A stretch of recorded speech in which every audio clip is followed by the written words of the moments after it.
आप सभी को स्वागत करते हैं आपके अपने चैनल शिक्षा स्टेशन पर, जहां पे रुकने के बाद जो है सीधा सफलता मिलता है, जहां पर 10th क्लास के मैथ और साइंस की संपूर्ण तैयारी होता है, वो भी बिल्कुल फ्री में।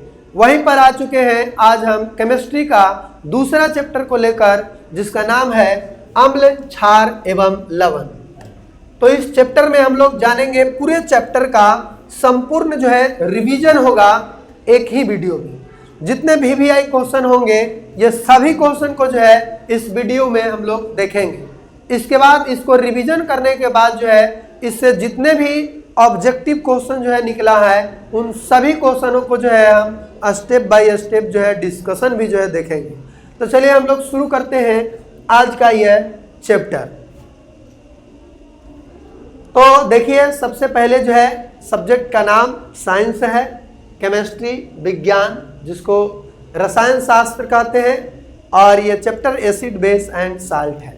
सबसे पहले जो है हम इसका इंट्रोडक्शन के बात करते हैं। इसमें सबसे प्रमुख चीज जो है, इसको हम ठेठ भाषा में समझा दें। अम्ल का मतलब खट्टा चीज, क्षार का मतलब होता है कड़वा, मतलब कसैंधा जिसको कहते हैं, और लवण का मतलब होता है नमक वाला चीज। यानी खट्टा, कड़वा, नमकीन, तीन चीज के बारे में हम लोग पढ़ने वाले हैं। इसमें हम लोग सबसे पहले जो है देखते हैं अम्ल। तो अम्ल कहता है कि अम्ल वे पदार्थ हैं जो स्वाद में खट्टा होता है, क्षार वे पदार्थ हैं जो स्वाद में कड़वा होता है, लवण वे पदार्थ हैं जो स्वाद में नमकीन होता है। अब देखिए यहाँ पे बारी बारी से हम इन सभी चीजों को जो है डिस्कशन करेंगे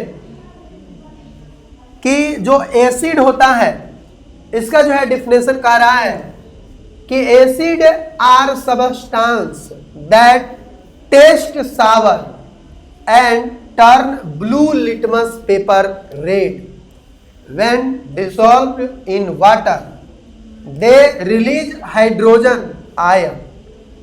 मतलब यहाँ एक साथ ढेर मानी चीज को ऐड करके जो है परिभाषा बनाया गया है कि अम्ल वह पदार्थ होता है जो स्वाद में खट्टा होता है, नीला लिटमस पत्र को लाल कर देता है, और जिसको आम पानी में जब घुलनशील अवस्था में आता है तो पानी में घुल कर वह हाइड्रोजन आयन जो है मुक्त करता है। तो ये तीनों घटना जिस चीज में अगर होता है उसे हम क्या कहते हैं? अम्ल कहते हैं। हिंदी मीडियम वाले विद्यार्थी जो है देखिए, वही बात है कि अम्ल वे पदार्थ हैं जो स्वाद में कैसन होता है? खट्टा।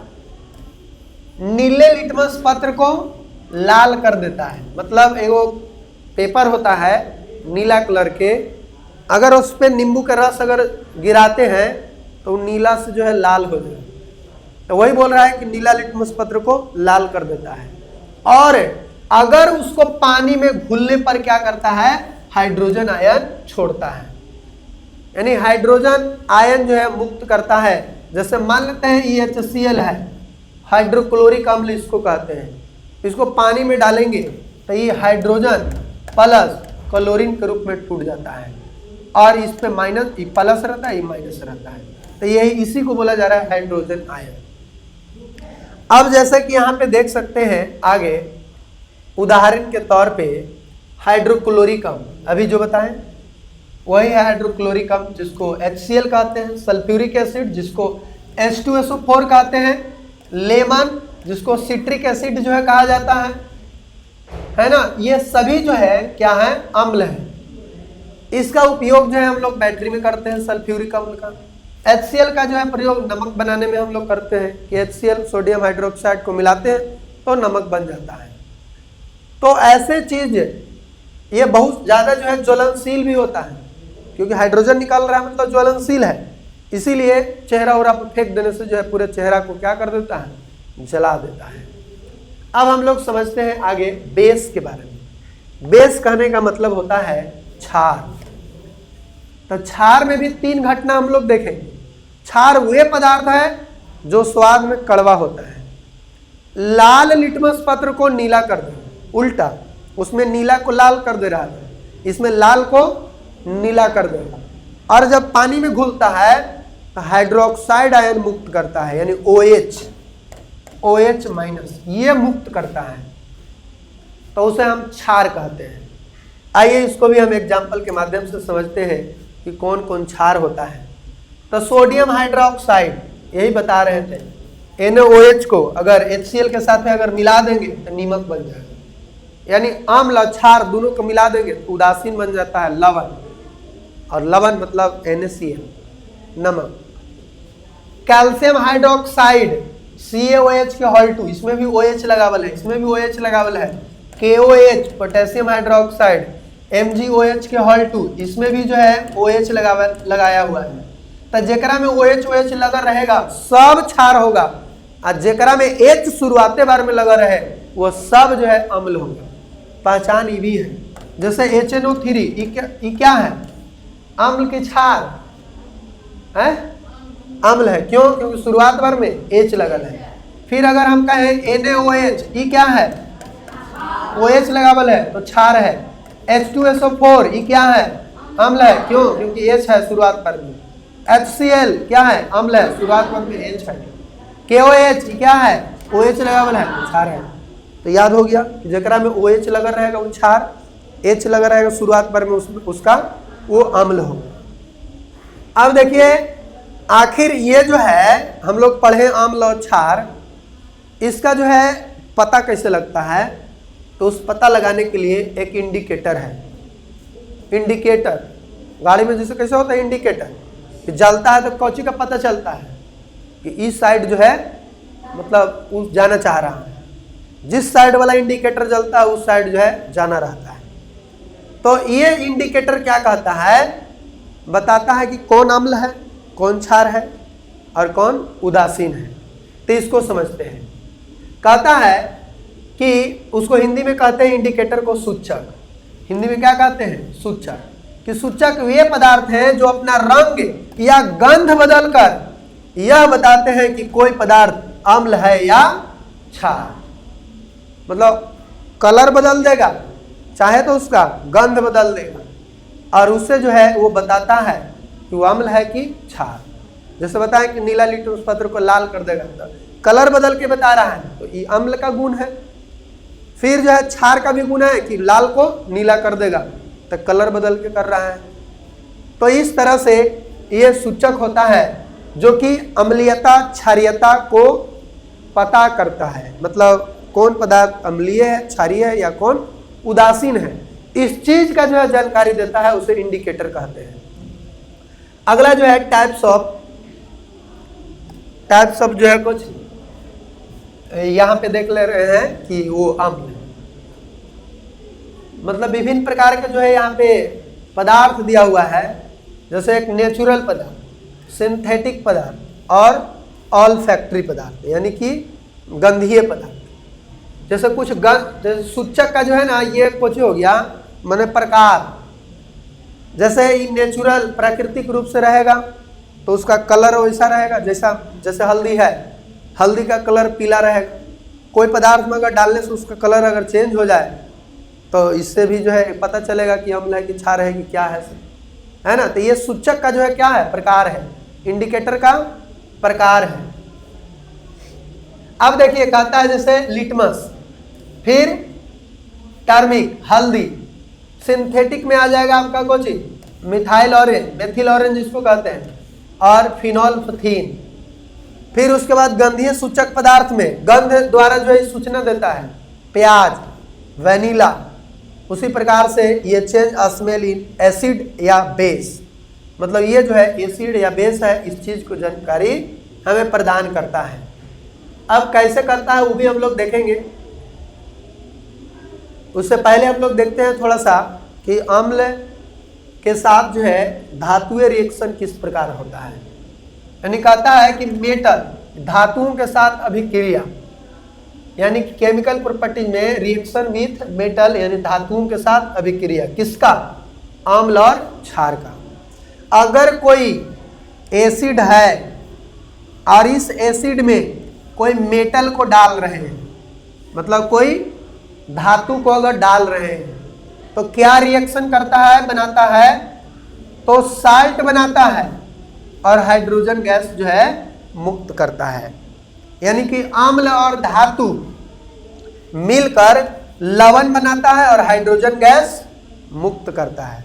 जैसे मान लेते हैं कि आपका जो है अथी है एसिड ले लिए, ओकरा में लोहा डाल दिए तो रिएक्शन करेगा, और रिएक्शन करके हाइड्रोजन गैस ओकरा निकालेगा और एक लवण बना देगा, यानी कि एकदम जो है उदासीन बना देगा। इसका कहने का तात्पर्य यह है कि जो धातु है, धातु कैसन प्रकृति को दर्शा रहा है कि लवण बन जा रहा है। हम जानते हैं कि अम्ल क्षार दोनों मिलेगा ना तो उदासीन हो जाए, है ना।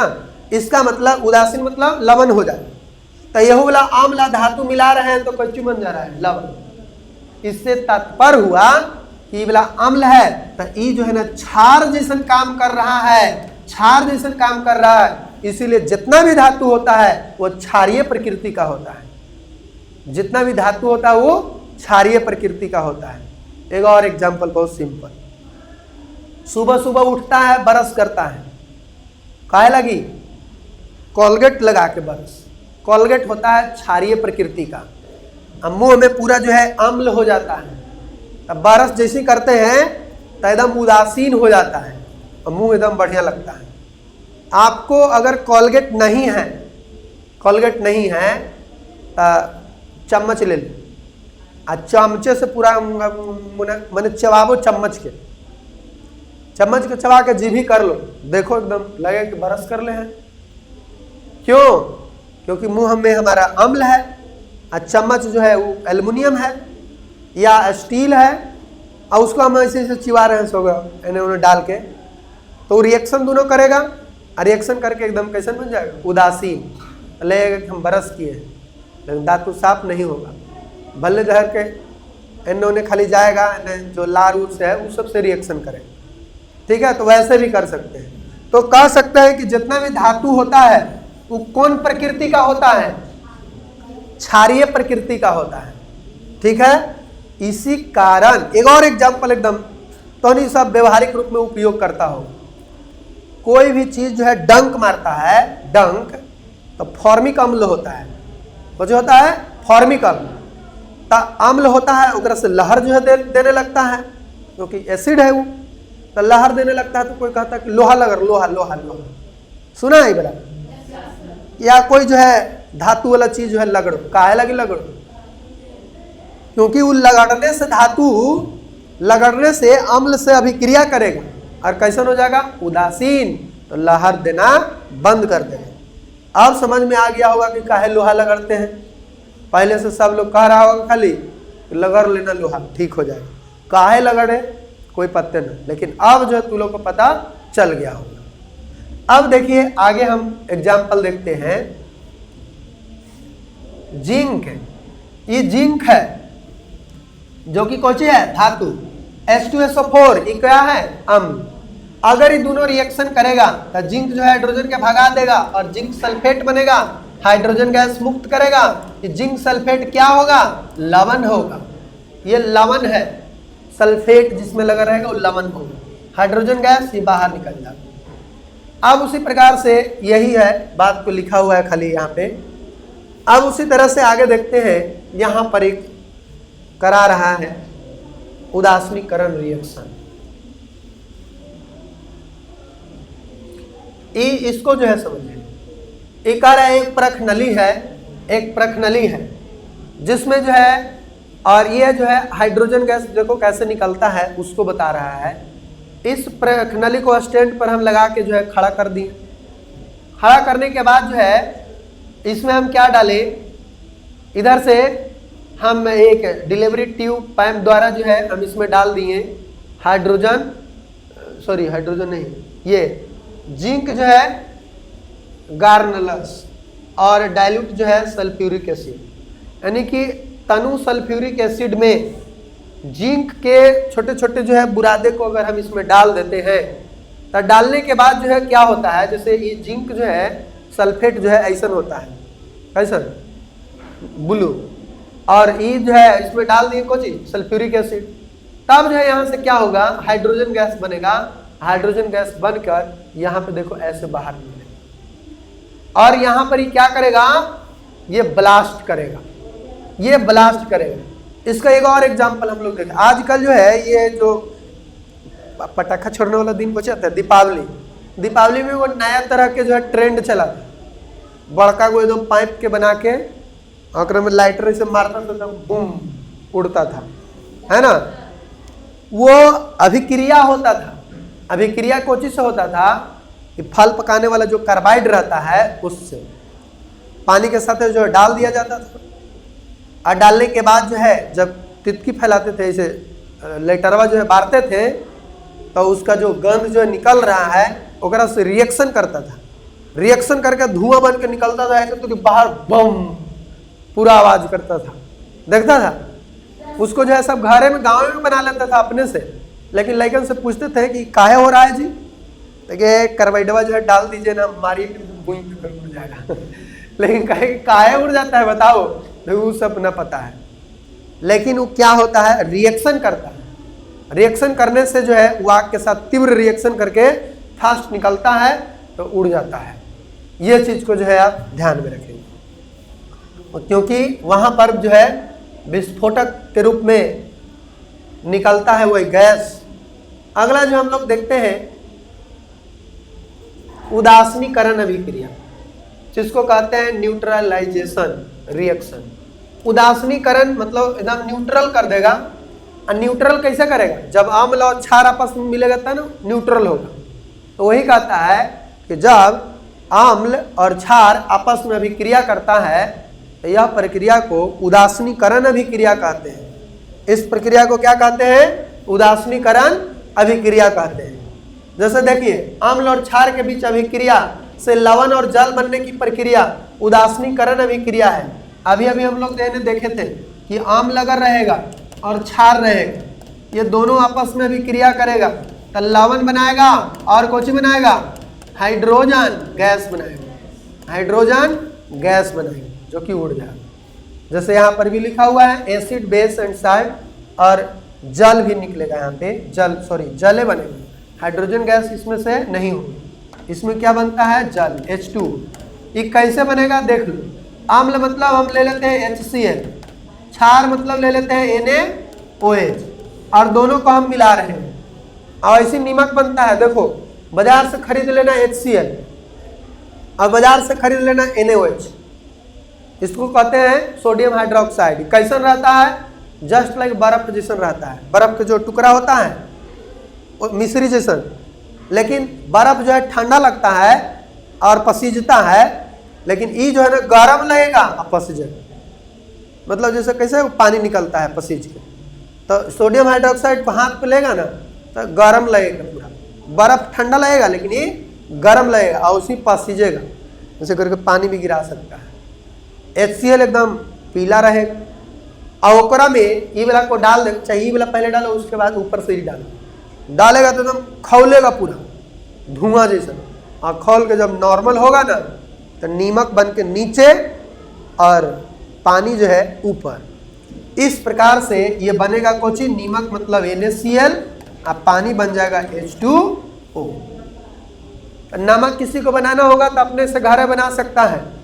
अगर मम्मी कह दे कि नीमक लेकर आओ, तो रुक बाजार जाइए पैसा लाओ, HCl खरीद लेना, NaOH कर लेना। मम्मियों को सिखाना, देखो बार बार मंगाती है, यही लाइक बोतल ले आने के रख ले रहना, जब खत्म होगा एकदम नीमक बना लो, कृत्रिम नीमक। और लेकिन उसमें जो है क्या होता है, वो खाने योग्य नहीं रहता है, उसको बढ़िया से जो है शुद्ध किया जाता है, उसके बाद खाने वाला बनता है। नहीं तो ये ना कि अभी HCl वाला ही है अंगूरी डुबाया तो गड़बड़ा जाता है, इसीलिए उसको शुद्धिकरण के बाद जो है उसको खाया जाता है। अब जो है देखिए आगे, ये रासायनिक रूप से ऐसे नमक तैयार किया जाता है, ये बात इसके बारे में बता रहे हैं। अब जो है देखते हैं pH स्केल।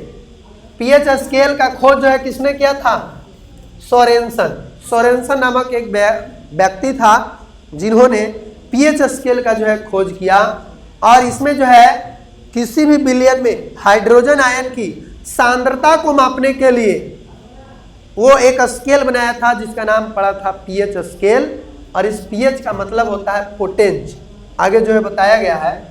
तथा किसी विलयन में हाइड्रोजन आयन की सांद्रता मापने के लिए एक स्केल है जिसमें जो है 0 से 14 तक जो है अंकित रहता है। 0 से 14 तक नंबर जो है अंकित रहता है। अब इसमें जो है देखिए स्केल ब्रेकडाउन, स्केल का जो है हम यहाँ पे विवरण देख रहे हैं कि जैसे मान लेते हैं कि ये वाला स्केल है, यहाँ से यहाँ तक ये स्केल है। 0 से शुरू करल है 1 2 3 4 5 6 7 8 9 10 11 12 13 और 14 तक रहता है। 0 से कहाँ तक? 14 तक। अगर 7 के एने वाला जितना भी रहे, 7 के एने वाला सब अम्ल होता है, 7 के एने वाला सब क्षार होता है। और जिस स्केल पर अगर नापे एकदम 7 के बराबरे आ गया तो वह उदासीन रहता है। उदासीन कहने का मतलब कुछ है लवण से, तो वो लवण रहता है। तो यही बात यहाँ लिखल है, एसिड रहेगा तो उसका पीएच मान जो होगा 7 से कम होगा। न्यूट्रल रहेगा तो पीएच मान 7 के बराबर रहेगा। और अगर बेस रहेगा तो 7 से बड़ा रहेगा, 7 से बड़ा। तो देखिए जिसका पीएच मान 7 से बड़ा है तो सब क्या हो जाएगा? क्षार। जिसका पीएच मान 7 से जितना कम होगा वो हो जाएगा अम्ल। 7 के बराबर होगा तो लवण। कहेंगे किसका, कौन पदार्थ जो है ज्यादा अम्लीय रहेगा, मतलब ज्यादा खट्टा रहेगा? तो जिसका पीएच मान जितना कम से कम रहे, 1 रहे, 0 हो जाए, तो उसका पीएच मान जो है अगर कम है इसका मतलब वो बहुत ज्यादा अम्लीय है। वो ऐसा चीज अगर किसी पर फेंक दिया जाए सीधे दम जलाकर धुआं धुआं कर देगा। कोई कहेगा कौन पदार्थ में सबसे ज्यादा कड़वा लगता है? तो जिसका पीएच मान एकदम इधर हो, बड़ा से बड़ा हो, 13 हो 14 हो 12 हो, ऐसे एकदम कड़वा कि पेट में जाने के बाद उल्टी हो जाएगा, तुरंत जावे नहीं करेगा, इतना कड़वा। इसीलिए ये, और लवण अगर रहेगा, नमक रहेगा, उसका पीएच मान 7 के बराबर रहेगा। अब देखिए इसको दैनिक जीवन में हम लोग यूज कैसे करते हैं। डाइजेस्टिव सिस्टम, पाचन तंत्र में आवर स्टोमच, हमारे स्टोमच में क्या होता है? अम्ल होता है। HCl होता है, हमारे पेट को पचाने के लिए HCl बनता है। जो अधिक अम्ल अगर हो जाता है तो उसमें एसिडिटी होता है, और एसिडिटी को फिर खत्म करने के लिए कौची मारते हैं? इनो, जिसको कहते हैं MgOH के हॉल्ट। इनो का फार्मूला होता है MgOH के हॉल्ट। आगे है टूथपेस्ट में, हाँ, दंत क्षय, tooth decay start when the pH of the mouth is lower than 5.5। जब मुंह का पीएच मान 5.5 से कम हो जाता है तो दांत जो है सड़ने लगता है। मतलब ये कह रहा है कि अगर पीएच मान 5.5 से कम हो जाएगा तो मुंह तुम्हारा पूरा अम्लीय हो जाएगा, जिसके कारण जो है सड़ना शुरू कर देता है, दंत का क्षय होने लगता है। इसीलिए हम लोग जो है ब्रश रोज रोज करते हैं ताकि क्षारीय बने। अम्लीय बने तो उसको तुरंत धर के धो धा के एकदम क्लीन कर दो तो एकदम ठीक सही सलामत रहे। इसलिए ब्रश करना जो है जरूरी है, नहीं तो कोई नहीं बोलता।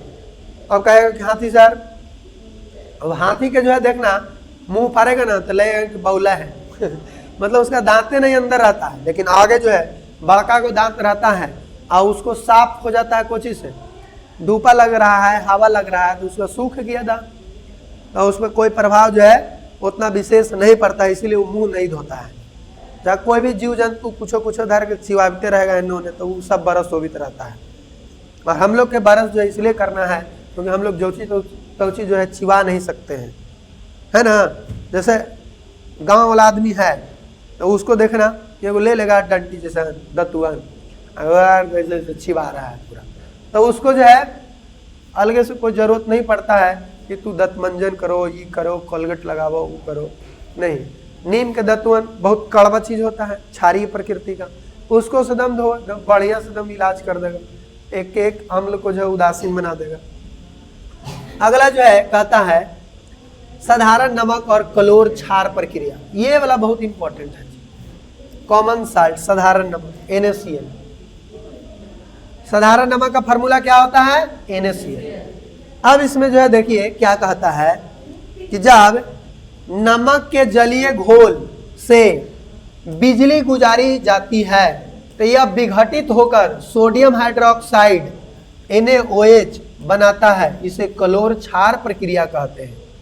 मतलब कहता है कि जो NaCl है ना, एकरा जल के साथ अभिक्रिया कराते हैं बिजली प्रभावित करके इलेक्ट्रिसिटी से, तो कौची बनता है? NaOH बनता है। अच्छा देखो, अब तो नहीं सोच रहा होगा सर NaOH तो आपकी बाजार से लेने के लिए कह रहे थे, अब घरे भी बना सकता है। घरे कैसे बनेगा कि नीमक ले लो, अब पानी, दोनों को एक एक में डाल दो, और डालने के बाद उसमें लाइन डाल दो। लाइन मतलब तार जो है दो खोसो बोर्ड में, अब पानी में डाल दो, इलेक्ट्रिसिटी प्रवाहित करेंगे तो खोलेगा खोलेगा, खोलते खोलते खोलते खोलते जो है उजला उजला बनना शुरू हो जाएगा। और उसको खखोर लो बढ़िया से, और वही को कागज में लपेट के रख ले रहो, और वही क्या बन जाएगा? Sodium hydroxide. और फिर ओकरा से पानी HCl में डाल दो तो कुछ फिर बन जाएगा नमक। तो समझ गया? ये बना के जो है आप ला भी सकता है। जो आउटी विद्यार्थी है कि घरे दम जाओ, नीमक डालो, अरे तो डालना मैंने सचेत से, हाँ तोहनी के लाइने मार देगा, छोड़ दो, नहीं तो तोहनी गड़बड़ा देगा। फिर जो लाइन मार देगा तो कहेगा कि मास्टर में पढ़ाया था। छोड़ दो, तोहनी के नहीं होगा। बहुत सेफ्टी से किया जाता है कोई भी प्रयोग, कोई भी एक्सपेरिमेंट जो है बहुत ही सेफ्टी के साथ जो है किया जाता है। वहाँ पे हुआ था ना एक्सपेरिमेंट, देखा था कैसे ब्लास्ट कर गया था। तो इसीलिए जो है ये सब घर पे अकेले मत करना बिना जानकारी के। अब देखिए एक चीज और है यहाँ पे, ब्लीचिंग पाउडर, विरंजक चूर्ण, जिसका फार्मूला होता है CaOCl2। CaOCl2 ये जो है इसका फार्मूला होता है कौची का? विरंजक चूर्ण का। या उसको जो है हम इसको प्रोडक्शन जो है कैसे करते हैं? Action of chlorine on dry slaked lime, यानी CaOH के हॉल 2 को अगर हम गरम करते हैं, इसको जो है गरम करते हैं तो कौची बनता है? CaOCl के हॉल 2 बनता है। CaOCl के हॉल 2 बनता है। अगर कहेगा कि बताओ विरंजक चूर्ण बनाओ ब्लीचिंग पाउडर, तो कैसे बनाएंगे? ये है आपका बुझा हुआ चूना। बुझा हुआ चूना को गरम करेंगे तब बन जाएगा कौची? CaOCl के हॉल 2 बन जाएगा। इस ब्लीचिंग पाउडर में हम लोग अगर देखें लिलेन जो कपड़ा होता है, लिलेन कपड़ा, उसको ब्लीच करना है तो पीने के पानी को कीटाणु से फिर मुक्त करना है, तो उसमें हम कौची का यूज करते हैं? ब्लीचिंग पाउडर का यूज करते हैं। कौची का यूज करते हैं? Bleaching powder. जैसे कपड़ा धोना है तो ब्लीचिंग पाउडर डालो, वो रिएक्शन करके जितना भी उसमें कीटाणु है सब मार देगा, गंदगी जो है सब निकाल देगा। और वही ब्लीचिंग पाउडर से पहले जो है कपड़ा धोया जाता था। अब जो है देखिए बेकिंग सोडा। बेकिंग सोडा इसका नाम जो है सुना होगा, घर तुम लोग को होगा भी किचन में, है ना? बेकिंग सोडा जिसका फार्मूला होता है NaHCO3। NaHCO3 कौची का फार्मूला? बेकिंग सोडा का। इसका उपयोग जो है कुरकुरे पकौड़े बनाने में, एसिडिटी के इलाज के लिए एंटासिड के रूप में जो है किया जाता है।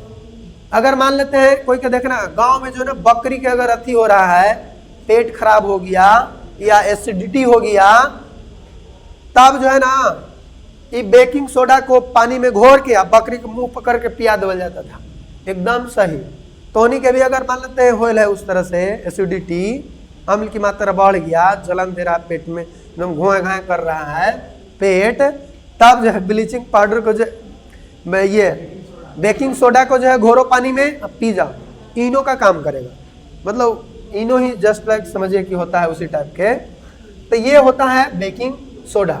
इसका उपयोग जो है एक जगह और करते हैं, क्योंकि इसमें से निकलते रहता है कार्बन डाइऑक्साइड गैस। अगर आटा में बेकिंग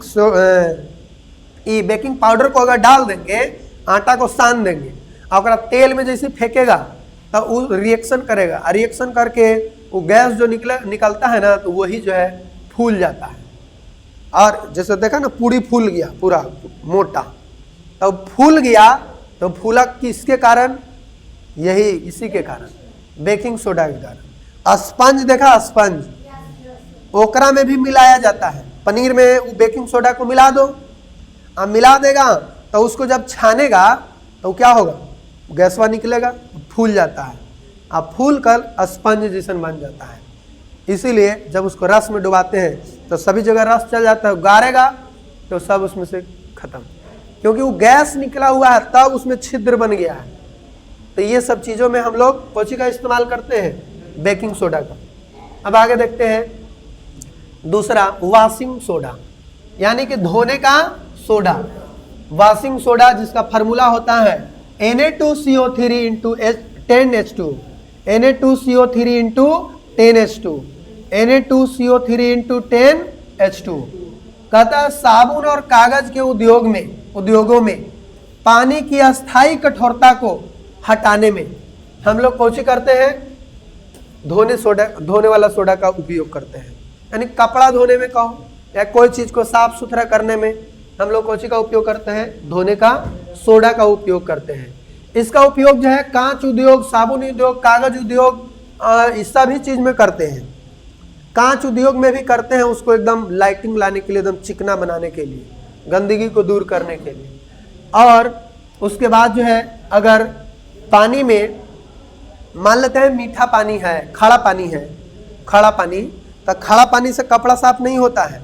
जैसे वो कुआं के पानी से कपड़ा धो, एगो कल के पानी से कपड़ा धो, दोनों में देखेगा तो कल के पानी से ज़्यादा साफ होता है, क्योंकि कठोर पानी होता है वो कुआं का पानी, खड़ा पानी होता है, उसके साथ झाग उत्पन्न नहीं होगा।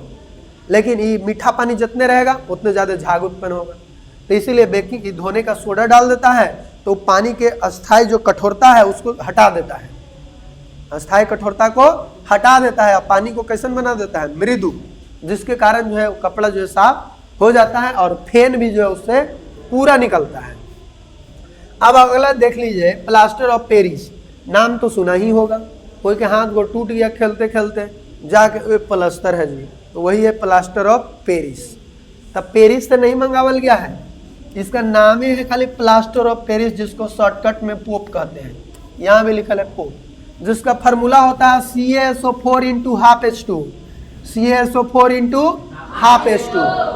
अब इसका बनाने का विधि क्या है, हीटिंग जिप्सम एट 373 केल्विन, यानी जिप्सम को CaSO4 इंटू 2H2O, इसका नाम है जिप्सम। जिप्सम इसका कुछ नाम है जिप्सम। जिप्सम ये पाउडर रूप में रहता है, जिप्सम कुछ रहता है पाउडर रूप में। इस पाउडर को लेकर पानी में अगर डाल देते हैं तो एकदम आटा जैसन बन जाता है। अब बैंडेज पट्टी पूरा लपेट के और आटवा को सगरो ऐसे ऐसे ऐसे करके लगा के एकदम छोड़ देता है सूखने के लिए, तो सूखने के बाद जो हथौड़ा बन जाता है। ये आ जाओ, अब पहले ही से ऐसे करके लपेटवाता है कि ऐसे ही एकदम रहे एकदम बढ़िया से, ही नहीं कि ऐसे करवा देवे, लपेट देवे एकरा में जो है पूरा ऐसे बांध के, तो हाथवा मुड़ाएगा गलती से भी, ऐसे ले रहेगा, कोई पैसे धर के पटांग देगा उसको माथा जो है फूट जाएगा। इसीलिए वो पहले ही डॉक्टर समझदार होता है, हाथ को यहाँ पे बांधता है गला में करके ऐसे कि कोई के जो है हाथ रखे ना, ऐसा हो गया, ऐसे करके एकदम फिक्स कर देता है। लेकिन देखो ना वो सब जगह हाथवा टूटा रहता है वो कितना कॉमेडी करता है, ऐसे करके हटे ना रे, मारे कर पीछे से ये वाला से अगर हड्डी टूट जाता है, ऐसे करके थोड़ा सा भी ऐसे मारे ना तो नीचे पीछे से लगेगा चोट, जखनिया समझ में आएगा कौची से लगा चोट रहे, तो पोप से है ना, यानी POP से, प्लास्टर ऑफ पेरिस से। अब देखिए इसका उपयोग हम लोग कहाँ कहाँ कर सकते हैं, तो टूटी हुई हड्डियों को जोड़ने में, खिलौना में, सजावट की सामग्री बनाने में। जैसे मान लेते हैं ओकरे जैसन होता है ये अति होता है जो ओकरा कोची नाम है, दीवार पे जो पुट्टी देखा है, वही होता है प्लास्टर ऑफ पेरिस यानी जिप्सम। उसका पाउडर लेके पानी में घोर के जब लगा देता है तो देखता है एकदम टन टन करता है, सूखला के बाद कुछ होता है नहीं। जैसे खाना जो तो नहीं सब खाता है, वहाँ पर ही देखना सगरो लगावल है कोची पोप, तो उसको जो है जाके इस तरह छूना तो लगे लोहा है, तो वही होता है मतलब जिप्सम प्लास्टर ऑफ पेरिस, ठीक है, जिसको कहीं कहीं टूटे फूटे दीवार है उसमें जो है उसका यूज कर सकते हैं।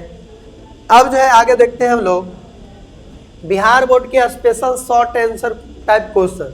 जैसे कहता है कि पीतल एवं तांबे के बर्तनों में दही एवं खट्टे पदार्थ को क्यों नहीं रखना चाहिए। ये बहुत ही इंपॉर्टेंट सवाल है।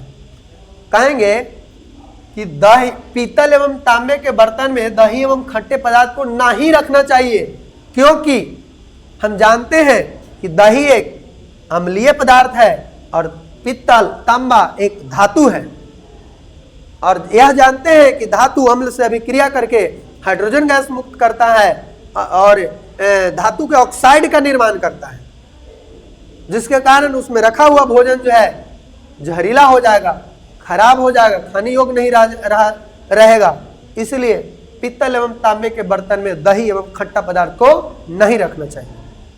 यही बात को जो यहाँ पे लिखा हुआ है कि दही और खट्टे पदार्थों में अम्ल होता है, यह तांबे या पीतल के साथ अभिक्रिया करके विषैले यौगिक बनाता है जो खाने को खराब कर देता है और स्वास्थ्य के लिए हानिकारक होता है। तो ये बात को जो है आप याद रखेंगे। पहले आप लोग जानते भी नहीं होंगे कि पीतल का रहे चाहे कोई का बर्तन रहे, दही लावो और खाना शुरू, नहीं, कभी भी नहीं खाना, उसमें जो है दिक्कत कर जाएगा, हानिकारक होता है। आगे प्लास्टर ऑफ पेरिस यानी पोप जल के साथ अभिक्रिया के समीकरण लिखे। तो देखिए यहाँ CSO4 इंटू हाफ H2, ये कौन सी है, plaster of Paris. Plaster of Paris यानी हम कह सकते हैं पोप है। तो हम लोग देखे थे कि प्लास्टर ऑफ पेरिस जिप्सम से बनाया जाता है। अब जिप्सम में पानी डाल देंगे, ये पोप है। अब जिप्सम में प्लास्टर ऑफ पेरिस में पानी डाल दिए हाफ H2O, तो बन जाता है CSO4 इंटू 2H2, जो कि क्या है, जिप्सम है। ये कौन सी है, जिप्सम। ये जिप्सम का निर्माण हो गया, वाह गजब है। जिप्सम में पानी डालेंगे तो प्लास्टर ऑफ पेरिस, अब प्लास्टर ऑफ पेरिस में पानी डालेंगे तो अभी सूखने के बाद नहीं, सूखने के बाद थोड़ा थोड़ा उसको ढीला होने में समय लगेगा, लेकिन मान लेते हैं गीला है प्लास्टर ऑफ पेरिस और उसमें पानी डाल देंगे तो कौन बन जाएगा, पूरा घुरा जाएगा, यानी कि जिप्सम बन जाएगा। और जिप्सम से फिर ई भी बदल सकते हैं, कन्वर्ट कर सकते हैं, तो दोनों को एक दूसरे से अदला बदली किया जा सकता है। अब पानी को सोख कर हटा दो तो कठोर जिप्सम बन जाता है। अब है आसुत जल। आसुत जल जिसको बोलते हैं कौन, शुद्ध जल। आसुत जल को क्या बोलते हैं, डिस्टिल वाटर। जो बैटरी में डलाता है वो वाला पानी जो है क्या है, डिस्टिल वाटर है। जो विद्युत का चालन क्यों नहीं करता है जबकि वर्षा जल होता है। कहता है कि विद्युत का चालन क्यों नहीं करता है, मतलब उसमें लाइन क्यों नहीं मारता है, क्योंकि शुद्ध वाटर होता है, शुद्ध वाटर में लाइन ऑन नहीं मारता है। देखा है, पनिया को हाथों से छू देगा तो लाइन ऑन नहीं मारेगा।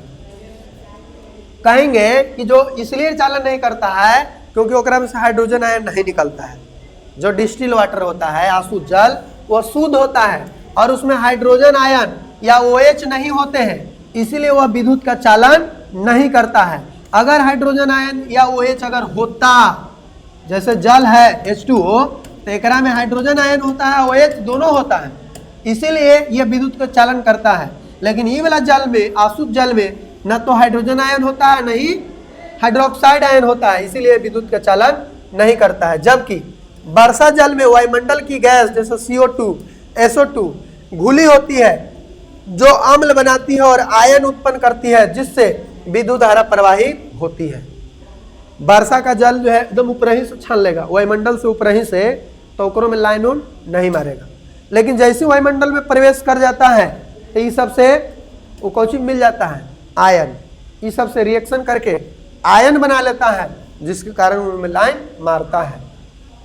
लेकिन डिस्टिल वाटर हो या ये शुद्ध जल हो, वर्षा का जल एकदम ऊपरही, वायुमंडल के ऊपरही वाला जल, वो शुद्ध जल होता है, उसमें लाइन नहीं बनता है। अब है साधारण नमक से सोडियम हाइड्रोक्साइड बनाने की विधि का वर्णन करें। तो इसमें देखिए सबसे पहले क्लोर प्रक्रिया जो है करेंगे, हाइड्रोक्साइड आयन बनाएंगे NOH, यानी जब सोडियम क्लोराइड के जलीय विलयन से विद्युत धारा प्रवाहित की जाती है तो यह वियोजित होकर सोडियम हाइड्रोक्साइड प्रदान करता है। जैसे ये वाला है फॉर्मूला भी बताए हैं कि इन नमक में अगर जल मिलाएंगे तो सोडियम हाइड्रोक्साइड बनेगा, साथ साथ जो है क्लोरीन गैस जो है निकलेगा, और यह प्रक्रिया को क्लोरीन गैस एनोड पर और हाइड्रोजन गैस कैथोड पर मुक्त होता है, यानी प्लस पर एनोड मिलेगा, माइनस पे कैथोड मिलेगा जो कि हाइड्रोजन मिलेगा। तो ये जो क्लोरीन ये प्लस में मिलेगा, इसमें से क्लोरीन नामक गैस निकलता है जिसे जो है हम लोग फिर क्या बोलते हैं, क्लोर क्षार कहते हैं। क्लोरीन गैस निकलने के कारण ही उसे क्लोर क्षार नाम दिया गया है। अगला विरंजक चूर्ण के बारे में भी देखें कि इसका रासायनिक नाम, सूत्र और उपयोग लिखे। ये सब बहुत इंपॉर्टेंट सवाल है। कैल्शियम ऑक्सीक्लोराइड, इसका जो है क्या नाम हो गया, रासायनिक नाम। इसका निर्माण है शुष्क बूझे हुए चूने पर इतना क्लोरीन गैस से क्रिया कराई जाती है तो कौची बनता है, विरंजक चूर्ण बनता है। इसका उपयोग है कपड़ा के धोने में, विरंजक करने में, पीने के पानी में कीटाणु को दूर करने में, कई रासायनिक उद्योगों में ऑक्सीकारक के रूप में प्रयोग किया जाता है। अगला जो है सवाल जो है यहाँ पे देख सकते हैं, यहाँ पे वन लाइनर ऑब्जेक्टिव सवाल है कि दांत को साफ करने के लिए दंत मंजन पराया होता है, कैसन होता है, अम्लीय, क्षारीय, लवण युक्त, इनमें से कोई नहीं। कौन होता है, क्षारीय होता है। अगला सवाल जो है इसमें कि शुद्ध जल का पीएच मान क्या होता है, तो 7 होता है। ये सब जो है ऑब्जेक्टिव क्वेश्चन जो कि आपका एनसीईआरटी का है। अगला है विरंजक चूर्ण का रासायनिक सूत्र क्या होता है, तो अभी देखे हैं कौन होता है, CaOCl के हल 2, CaOCl2 ऐसे। बेकिंग सोडा, खाने वाला सोडा का रासायनिक सूत्र कौन होता है, अभी पढ़े हैं NaHCO3, ये वाला होता है। उसके बाद जो है अगला हम लोग देखते हैं कि किस पीएच मान वाला विलयन सबसे अधिक अम्लीय होगा, जो सबसे कम होगा यानी ये वाला होगा, एक माइनस नहीं है, 1 है, वो इसी पर आ गया है मुझे पाई। अगला है निम्नलिखित में कौन प्राकृतिक सूचक है, तब प्राकृतिक कौन सूचक है, ये हल्दी है, प्राकृतिक रूप से तैयार होता है। अगला है धोबिया सोडा का रासायनिक सूत्र क्या है, धोबिया मतलब धोने वाला, तो धोने वाला में ज्यादा पानी रहेगा, इसीलिए हम कहेंगे Na2CO3 × 10H2O, ये वाला हो जाएगा। अगला है कि अम्ल और क्षार आपस में अभिक्रिया कर क्या बनाता है, तो कौन सी बनाता है, लवण बनाता है, यानी कि C हो जाएगा। अगला जो है सवाल है वन लाइनर सवाल, अति महत्वपूर्ण वस्तुनिष्ठ, वो तो हो गया। अब वन लाइनर, जैसे चींटी के डंक और नेटल के डंक में कौन सा अम्ल पाया जाता है, तो याद रखना मेथोनोइक अम्ल, जिसको जो है फॉर्मिक एसिड भी कहा जाता है। लिटमस पत्र किस पौधे से निकाला जाता है, लाइकेन के पौधा से। लाइकेन के जो पौधा से जो है जो पत्र निकाला जाता है उसे लिटमस पत्र कहते हैं। जिप्सम का रासायनिक सूत्र, तो CaSO4 × 2H2। कोई विलयन लाल लिटमस पत्र को नीला कर देता है तो क्या होगा, मतलब क्षार होगा, क्षार का पीएच मान 7 से ज्यादा होगा। शरीर का सबसे कठोर पदार्थ कौन सा है, दांतों में इनेमल होता है, जो कैल्शियम फास्फोट, जिसका सूत्र होता है CA3PO4 के हल 2। मिल्क ऑफ मैग्नीशिया, यही इनो है, ये क्या है, MgOH के हल 2। एंटासिड के रूप में पेट की अम्लता को दूर करने में यूज करते हैं। अब है लघु उत्तरीय प्रश्न, उदासीनीकरण अभिक्रिया क्या है, उदाहरण दीजिए। तो वह अभिक्रिया जो अम्ल और क्षार से अभिक्रिया करके कौन सी बनाता है, लवण और जल बनाता है, तो उस अभिक्रिया को उदासीनीकरण अभिक्रिया कहते हैं, ये सूत्र लिख देंगे। अगला है हाइड्रोजन आयन की सांद्रता विलयन की प्रकृति पर क्या प्रभाव पड़ता है, तो कहेंगे हाइड्रोजन आयन की सांद्रता जितनी अधिक होगी विलयन उतना ही अधिक अम्लीय होता है। मतलब H+ का वैल्यू जितना जो है ज्यादा होगा उतना ही ज्यादा जो है अम्लीय होगा।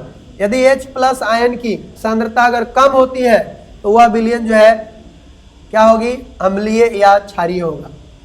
मतलब अगर हाइड्रोजन आयन की सांद्रता अगर कम होगा तो विलयन जो है कम अम्लीय होगा, और ज्यादा होगा तो ज्यादा अम्लीय होगा।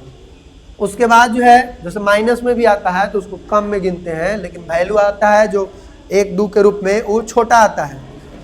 अब जो है देखिए प्लास्टर ऑफ पेरिस, जिसको पोप कहते हैं, आर्द्ररोधी बर्तन में क्यों रखा जाता है।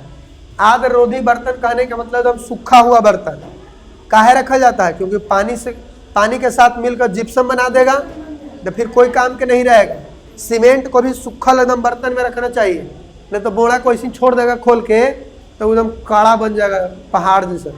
नहीं, तब प्लास्टर ऑफ पेरिस नमी के संपर्क में आते ही अभिक्रिया कर लेता है और कठोर ठोस पदार्थ जिप्सम बन जाता है, इससे यह खराब हो जाता है और उपयोग के लायक नहीं रहता है। इसीलिए गंधीय सूचक पदार्थ किसे कहते हैं?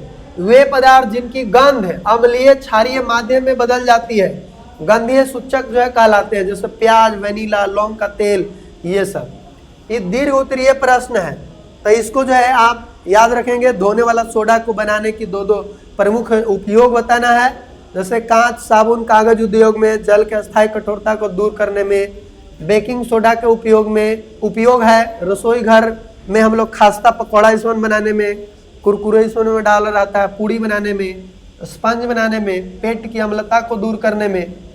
अगला है क्वेश्चन नंबर 2 कि ये बहुत ही इंपॉर्टेंट क्वेश्चन है कि कहता है कि एक धातु कंपाउंड ए है जो हाइड्रोक्लोरिक अम्ल के साथ अभिक्रिया कर बदबूदाहट उत्पन्न होती है। इससे उत्पन्न गैस जलती हुई मोमबत्ती को बुझा देती है। यदि उत्पन्न यौगिक में से एक कैल्शियम क्लोराइड है तो इस अभिक्रिया के लिए संतुलित रासायनिक समीकरण लिखिए। तो यहाँ पे देखिए संतुलित रासायनिक समीकरण ये है कि CO3 को HCl के साथ अभिक्रिया कराएंगे तो CaCl2 और H2O प्लस, इसके बाद जो है आपका बनाता है CO2, इसके बाद कुछ बनाता है CO2 बनाता है, इस तरह से। अगला जो है क्लोर क्षार प्रक्रिया क्या है? तो वही सोडियम हाइड्रोक्साइड बनाने वाला विधि पूरा लिखना है। तो इसमें जो है सोडियम क्लोराइड के जलीय विलयन में विद्युत प्रवाहित करने से वियोजित होकर सोडियम हाइड्रोक्साइड बनता है, जिसमें एनोड पर क्लोरीन गैस मिलता है, कैथोड पर हाइड्रोजन गैस मिलता है। कैथोड के पास ही NaOH का विलयन जो है बनता है, जिसे हम क्या कहते हैं? बेकिंग सोडा, ये सोडियम हाइड्रोक्साइड कहते हैं। इसको कास्टिक सोडा भी बोला जाता है। सोडियम हाइड्रोक्साइड को कुछ बोला जाता है, कास्टिक सोडा भी। तो इस तरह से लॉन्ग क्वेश्चन भी जो है यहाँ पे था। तो ये जो है पूरा कंप्लीट हुआ। अब इसी से अगर ऑब्जेक्टिव क्वेश्चन जितने भी होगा वो आराम से एकदम बन जाएगा। तो फिर हम लोग मिलते हैं ऑब्जेक्टिव क्लास वाले क्लास में। तब तक के लिए जय हिंद।